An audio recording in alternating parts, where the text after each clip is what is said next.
everyone, and welcome to the Link English Podcast episode 3 with me, Jareen. And today I'm joined by Link co-founder, aka the boss, Mark Kaufmann. How are you, Mark? I'm good, thanks. I like that, the boss. Yeah, the boss.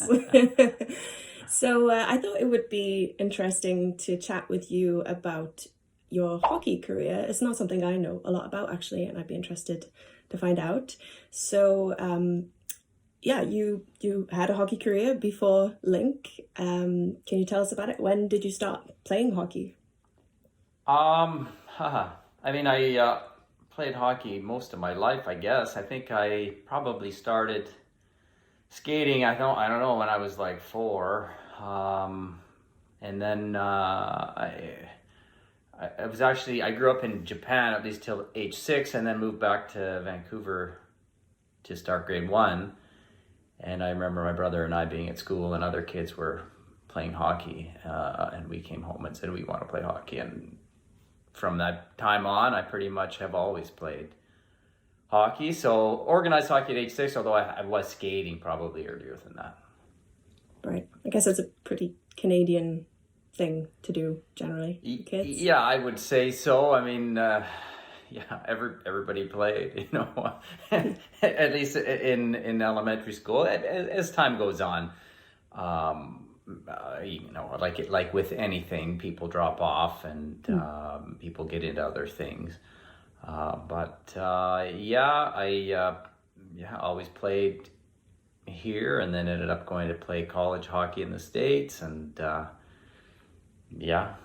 went on from there. Played in many different places over the course of 10 years, and still play today with my friends. Oh, you do still play today? Nice. Oh, yeah. Excellent. Well, not right now because we're not allowed to, but right, of course. Up until recently, anyway. How long was the, I guess, around maybe March, April you weren't allowed, and did it go on for months, the ban on hockey? Yeah, March, April. We did start playing. I can't remember exactly when we started, but we were able to start at least in September, and there were some interruption. The odd time, for whatever reason, a few weeks there wasn't any, and then up until a week or so ago, when it kind of got all indoor sort of sports activities kind of got banned. So essentially, yeah. Yeah, which I guess it's obviously it's understandable, trying to get the virus at least to not keep increasing. Yeah. Is it are you going stir crazy without hockey now, or is it a nice break? It's kind of nice to be able to play, to be honest. The best thing about it is almost more than anything else, when you're playing hockey, you really can't think about anything else. So you're just sort of focused on what you're doing, because you're out there, and it happens very fast. And so that's kind of nice, and it's great exercise, and you see all your friends, and yeah, it's kind of hard now. You don't really get to see people.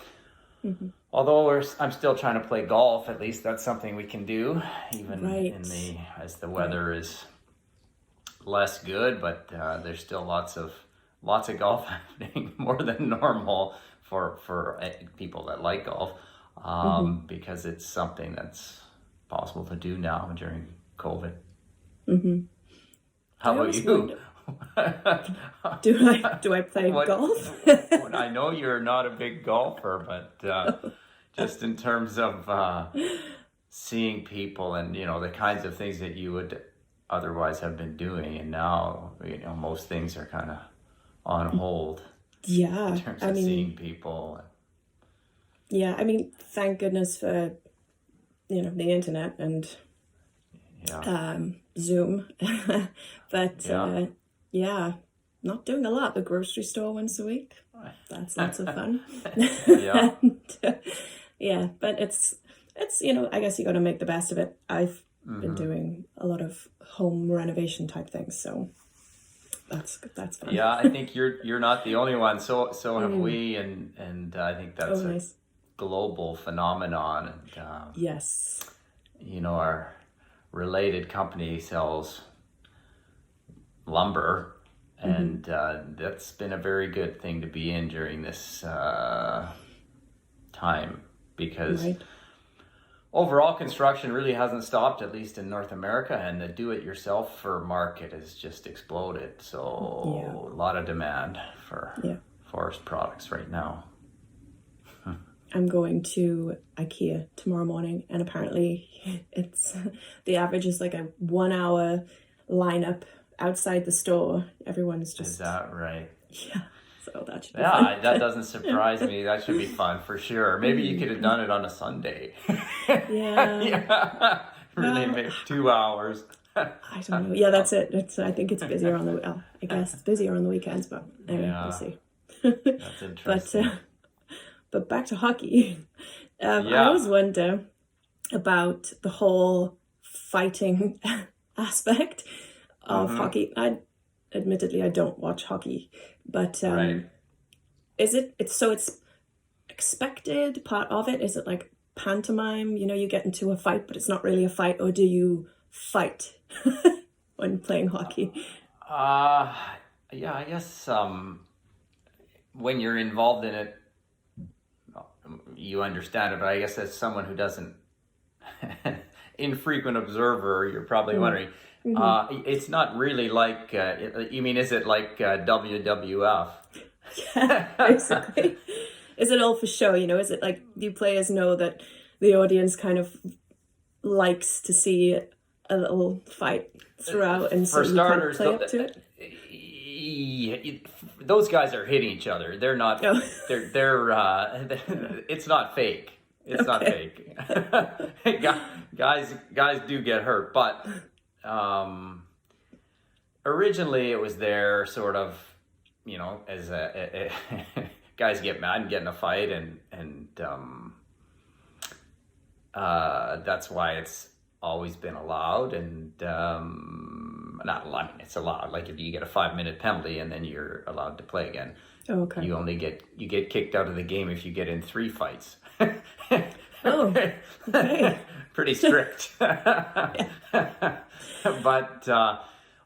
kind of over time, what's ended up happening is that,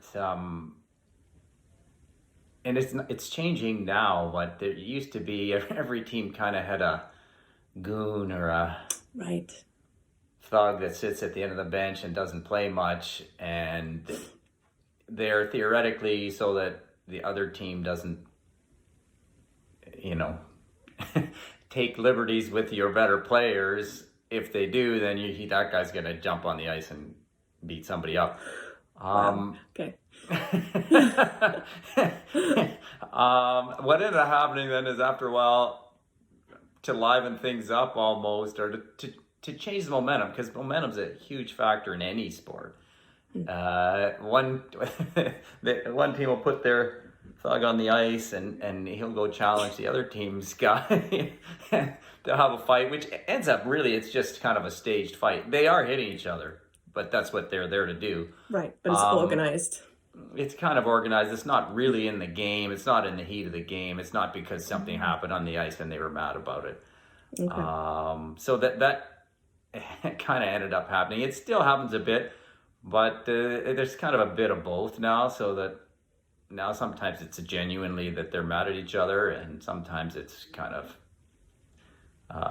staged. And those guys, if they're not fighting, then they don't really have a job. So they kind of, and the fans like it, and so it's kind of, there's any number of reasons why. It is a bit strange that it seems like it's the only game where you're actually allowed to fight each other still. I don't know if it used to be part of more games in the past, but seems like and it's a bit of a Canadian thing. They don't really do it elsewhere when they play hockey. Yeah. Oh, I didn't know that. So not in the States even? Not when they're kids. I think the NHL, because it has been dominated by Canadians, used to be all the players were Canadian. Now it's much less. It's more of a global game, but the culture is kind of set by Canadians, and that's kind of why it's always had fighting. But all other leagues don't allow fighting. Oh, okay. all other countries, and yeah. So there was no fighting because you played hockey in Japan, you played hockey in Switzerland or Austria? Switzerland. I played in both Italy. Switzerland and Austria and Italy. Okay. And Japan. In those leagues, if you fight, there's the odd fight. Like in any sport has the odd fight, but if you fight in those leagues, you get kicked out. Wow. Of the game, at least, yeah. Okay. Whereas here in junior hockey here and in pro hockey here, you don't get kicked out. So that's the biggest difference. So there's just more of it. And it's more. It's just been more of the culture here was more of a aggressive style of play, I guess, in Canada. I guess so. In the rest of the world, it was tended to be more skilled kind of play, but I would say, with more and more, especially European and American for that matter, players in the NHL, it's more and more of a skilled game. I mean, it has to be. So there's less and less fighting, and it's just very fast now and very skilled. Quite a bit different than when I played, although I was not. I was going to ask you weren't the Goon? Aggressive. No. Okay. I was not the Goon. I wouldn't have got very far at my size playing that way. So no, I was actually a skilled player, scorer type of guy. Yeah. Is it a not derogatory? a fighter? No, not me. Okay. Is it like a derogatory term? Is the Goon in a team knows he's the Goon and it's like a proud thing, or is it like they're made fun of because they're not very skilled but they're crazy and they fight? Yeah, a little of everything. Okay. That's interesting. Yeah, they everybody knows what they're there for. They know, everyone else knows, but everybody respects what they do. Like, it's not an easy thing to do. They're genuinely going out there and fighting the toughest guy on the other team. That's a skill. It's just another skill. It's a skill. It's just another skill. Yeah, and in theory, then they're there to have your back, like because it is a fast game, and there's a lot of opportunity to try and intimidate and hurt other guys and hit them, and so it is nice to have a guy that's gonna push back. And so, it's just the culture. It's nobody looks down on those guys. I mean, you laugh at them because they're unskilled, and they laugh at you because you get beaten up in a fight. But no, very much they're part of the team, and there's no real separation that way. Oh, that's good. Okay. Mm-hmm. And I'm just remembering there is a movie actually called Goon. I don't know if you've seen it. Yeah. I think I've seen it. Yeah. Yeah, that's very funny. That's good. And there's guys that will never fight. There's the guys that are only there to fight, and then there's guys in the middle that sometimes fight, and so it's not like there's one guy that fights and no one else does. Oh, okay. But there's one, and back when I played, there'd be 4 guys in every team that spent most of their time kind of running around and getting in fights, and so it's now that even a lot of teams don't even have one guy. Like, they might have a guy that plays 50% of the time, but wow. So the culture is shifting then, you'd say? Significantly. There's much more of it's just a much faster game now, much more skilled. You can't play a guy that can't play. Right. That can't keep up and can't make plays. So it's significantly changed for sure. And the rules have changed. So again, when I was playing, like you were just allowed to do a lot more things to guys. So like what?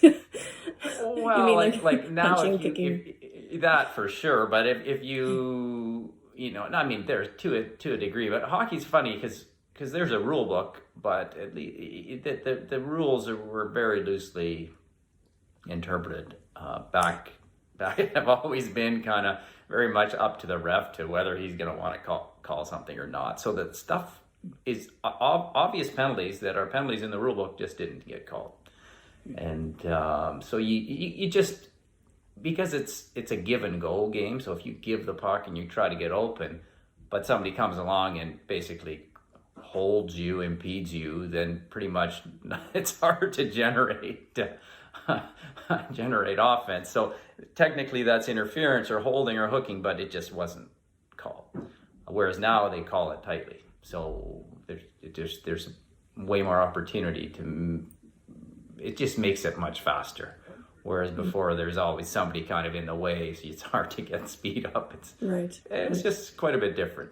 Yeah, it's better, way better now. The hockey's so fast and skilled. Yeah, I should watch maybe. Mm-hmm. Did you ever get any really bad injuries? Were you ever, or maybe you were in a fight? A big one. No, I didn't get in fights during. Oh right. Okay. Fair enough. I was pretty lucky. Nothing too serious. That the odd, whatever, bumps and bruises, puck sticks in the face, Charlie horses. The only, nothing that would really keep me out of action for too long. In junior, I got elbowed in the mouth. That was unpleasant. A few teeth scrambled. And then actually in Japan, I got hit into the boards and then driven into the boards, and my shoulder came up and I kind of dislocated / tore some ligaments in there. So I actually needed surgery on my shoulder, but otherwise nothing too serious. I was pretty lucky. Oh, good. So when that injury happened in Japan, you say, did they have to kind of pop it back in there and then? No, it didn't come out. At least it went back in of its own accord. But it was, I tore my something in there that they had to reattach. So it's been reasonably okay since they fixed it. So good. Mm-hmm. Is there a country that you have fonder memories from playing in? So Japan, Austria, Switzerland, Italy, Canada? I don't really rank them. I don't think I have a place that I thought was the best and a place that I thought was the worst. They were all good for different reasons, and Italy, the hockey was pretty good. Italy is great. Like, being in Italy was great. Austria was fun because our town was a big hockey town, and we had some big games with the town up the road, and it was good hockey, and so I have fond memories of Austria as well. Switzerland, we were a strange team. We didn't really get many fans. Our owner just liked to have the team there, and he had lots of money and he didn't care. But it's kind of fun to play to have your own fans. Like, we'd look forward to going on the road to play in other teams' rinks so that we could play in front of some fans. But being in Zurich was a great place to live. Really enjoyed it there. Japan was great. We was in a great little town in Nikko, and we had very dedicated fans there. We didn't have the arena was small, but it was full, and 2,000 people all making noise for 3 hours. Like, it was pretty fun, really fun, and really enjoyed it there. I enjoyed it everywhere I played. And obviously playing here in Canada was, and college in the States was fun because, and it was the Yale. level was very good. I was at Yale, that was fun. U.S. college hockey and being at Yale was great. And the atmosphere at U.S. college sports is pretty unique, and that was lots of fun for sure. And the level was high, and your friends are watching, and yeah, again, great atmosphere, band playing. It's unique. Yeah, it's really fun. Did you, when you were at Yale, did you join a fraternity? Is that what they're called? I did join a fraternity. There's fraternities, and there were there's I can't think of them. Secret societies. I didn't join one of those. Oh, I thought you were going to say you did. I was like, wow. No. You weren't asked to? Oh, bummer. No, I know. That's what someone who's in a secret society would say, though. That's true. So you'll never know. Illuminati. From what I can tell of the secret societies, it was just more or less they'd get together once in a while, and not once in a while, once a week or every couple of weeks, and have a social, like have a few drinks. Like I don't know. It's secret. But I wasn't a fraternity. I was not a diehard fraternity member, but it was something to do. We had parties once in a while. Sure. I can imagine. Yeah. If it's anything like the movies, I don't know. Yeah. Wow. I think I can't remember. Was it George Bush or somebody was a fraternity member of that fraternity? I can't remember. Anyway. Senior or junior? Junior, I think. Oh. It's a long time ago, John. Okay. You know. Okay. Just remember what you can. Yes, I'm going to do my best. I wanted to ask about a fraternity, one more thing. Oh yeah, sorry, this is kind of veering off, but I don't know if it was is there such a thing as like a sports fraternity? This is an interesting topic for me. And if so, do they call it hazing, where you get into the fraternity by doing some things, and maybe you can't say what they were, if there were any hazing challenges? I don't know about a sports fraternity. I think fraternities are open to everybody, but probably, I mean, there were definitely those fraternities that probably they had more athletes in them than non-athletes, but I don't know that there was a real distinct separation there. In terms of hazing, I think all fraternities have some form of hazing, some form of initiation. Like you don't just show up and you're in. You gotta go through some kind of hazing. To be honest, our hazing, it was hilarious. Like it was essentially the existing fraternity brothers would make all the pledges do stupid things and embarrass themselves. So it was fun. It was all like that was the highlight of my time in the fraternity, was being a pledge and the stupid things we had to do. Like it was funny. The pledge, some of those guys. Okay. I can't remember. Yeah, some of the guys were pretty funny. Some of the stuff that they made us do. So nothing life-threatening then? No, okay. No, that's good. Just fun. That's good. Yeah, you hear about that on the news. You do stupid things, and it's more. I think not so much. I don't know if maybe fraternities are like that too, but it's more sports teams and the hazing where you hear of really stupid things, and hockey has been known for doing lots of stupid things and like sick things. Like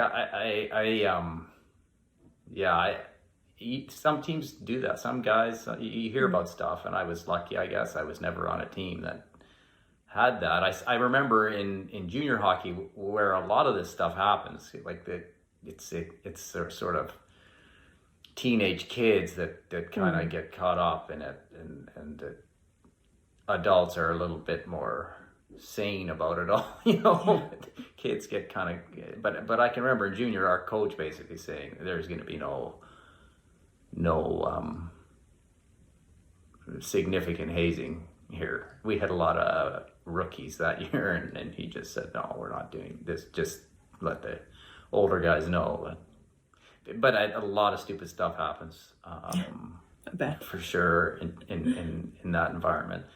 You know, you're on a team. You're with any team, but I think with hockey, you see the guys every day. You're with the guys every day. You're traveling lots. You're in hotels. You got 20 or 22 teenage kids together all the time, they're going to start to do stupid things. Oh. Teenage boys, they just are.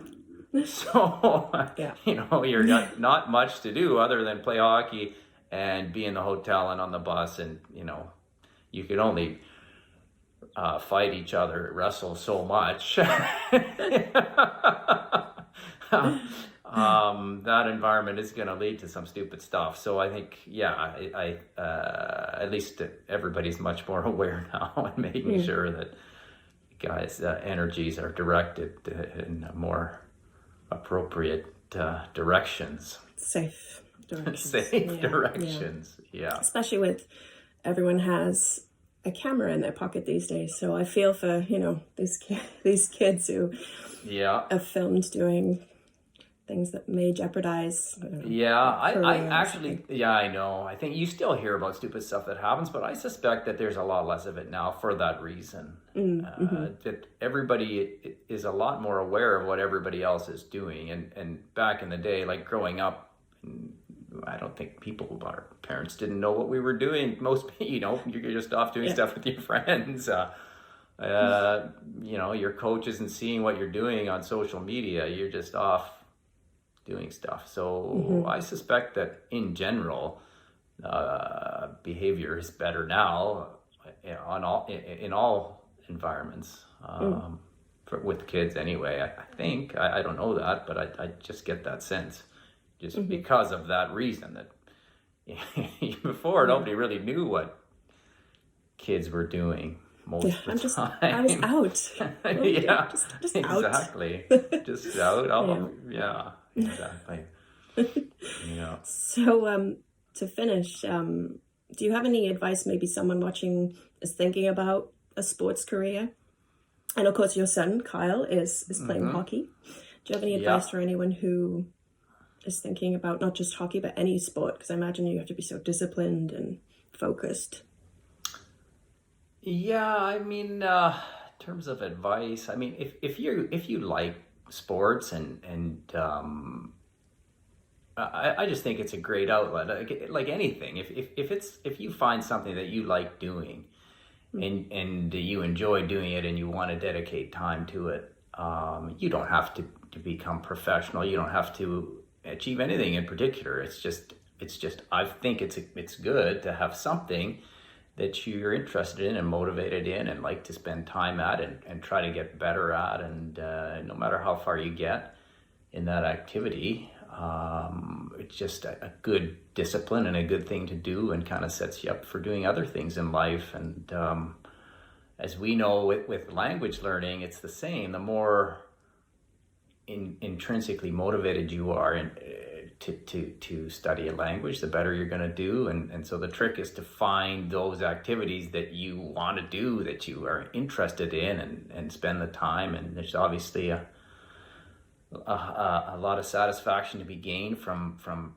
improving in something and getting better and seeing results, and that makes you want to do it more. And so that, I guess if anything would be my advice in terms of,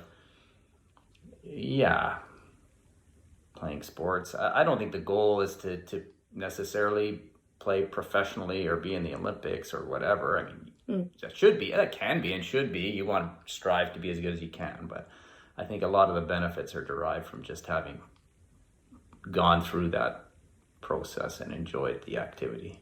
And the people you meet along the way. But in theory, most activities, you meet people, you're interacting. I was going to say, I bet you have some really great friends. I always envy people who play team sports because you bond really well with these people. So. Oh yeah, no question. It's the I was speaking about how you spend so much time together with guys, and when you're on a team and you have a lot of free time and you spend a lot of time together, so you just end up there's a lot of laughs, there's a lot of good times. I mean, you spend your whole day trying to make other guys laugh, and they're doing the same.